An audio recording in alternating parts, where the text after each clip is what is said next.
வெள்ளிக்கிழமையில் துடைக்கக்கூடாது அப்படின்னு சொல்லுவாங்க. விளக்கா அப்புறம் பெயர் சொல்லக்கூடாது சொல்லுவாங்க. குழந்தைங்களுக்கு எழுதாச்சு கொடுப்பாங்கல்ல, அந்த ரூமில் இருந்து வெளியில் கொண்டு வரக்கூடாது. பொண்ணும் கொஞ்சம் வயசாகிடுச்சு போல இருக்குது, பிள்ளையும் வயசாகிடுச்சு போல இருக்குது. ஒரு பொண்ணு ஒரு பிள்ளை.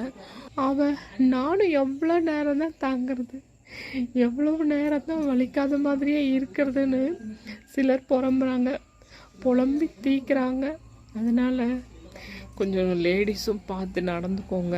அந்த மாதிரி ஒரு காதல் சாங்ஸ் போட்டு மாற்றுங்க. சொல்லுவார், நைட்டியோடு பார்க்கணும். இந்த பொண்ணுங்களை அப்படியே பூசி மெழுகி கொண்டு வந்து நிறுத்துகிறாங்களாம். மஞ்சள் போட்டுப்பேன், கல்லுப்பு போட்டுப்பேன். அதிலும் ஆசை வரும், ஆசையுடன் பாசம் வரும். கோவிலுக்கு வரலனா தான் என்னோட வீட்டு பாயாசம் அவங்க வீட்டுக்கு போகும். ரிட்டையர் ஆன பிறகு ஏதோ ஒரு மாதிரி எளியும் புனியுமாவே இருக்கான்ட்டு எழுதிட்டேன் அப்படின்ற மாதிரியெல்லாம் சொல்கிறாங்க.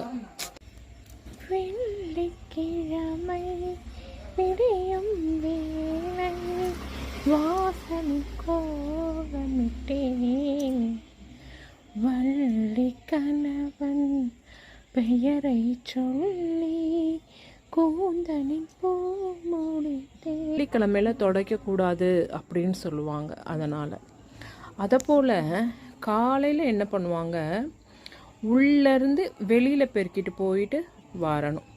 அது கூட வாசப்படி உள்ளதை வாசப்படிக்குள்ளே வாரிக்கணும். அந்த ரூமில் இருந்து வெளியில் கொண்டு வரக்கூடாது. ஒரு தாலி வரம் கேட்டு வந்தேன் தாயம்மா, கண் திறந்து பாரம்மா, வேறு துணை யாரம்மா, குத்தமில்லா ஒரு உத்தம நெஞ்சுக்கு சோதனைகள் எதுக்கு, கட்டிய தாலிக்கும் பொட்டுக்கும் பூவுக்கும் காவல் கொடு எனக்கு. அந்த ரூம் வரைக்கும் தனியாக பெருக்கி வாரிடணும். அந்த மாதிரி சிலதெல்லாம் இருக்குது, இதெல்லாம் செய்யணும். அப்புறம் பீரோவில் பார்த்திங்கன்னா, ரிட்டையர் ஆன பிறகு ஏதோ ஒரு மாதிரி எளியும் புனியுமாவே இருக்கா மாதிரி தோணுது. அது இல்லாமல் நேற்று ஒருத்தவங்க கடைக்கு வந்தாங்க. அவங்க வயசுக்கும் என் வயசுக்கும் பார்த்திங்கன்னா நிறைய டிஃப்ரென்ஸ் இருக்கும். எங்கள் அம்மா வயசுக்கு மேலே இருப்பாங்க. அவங்க ஒரே குறையாக சொல்கிறாங்கப்பா, இந்த மாதிரி எங்கள் வீட்டில் ஒரே பிரச்சனை பண்ணுறாங்க, என்ன ரொம்ப இருக்கவே விட மாட்டேங்கிறாரு, அந்த மாதிரி இருக்கவே எனக்கு பிடிக்கலைங்க, எனக்கு என்ன பண்ணுறதுனே தெரியல, நீ சின்ன வயசாக தான்மா இருப்ப, ஆனால் எனக்கு என்ன பண்ணுறதுனே தெரியல, நான் போலீஸில் கொண்டு சொல்லிட்டேன்,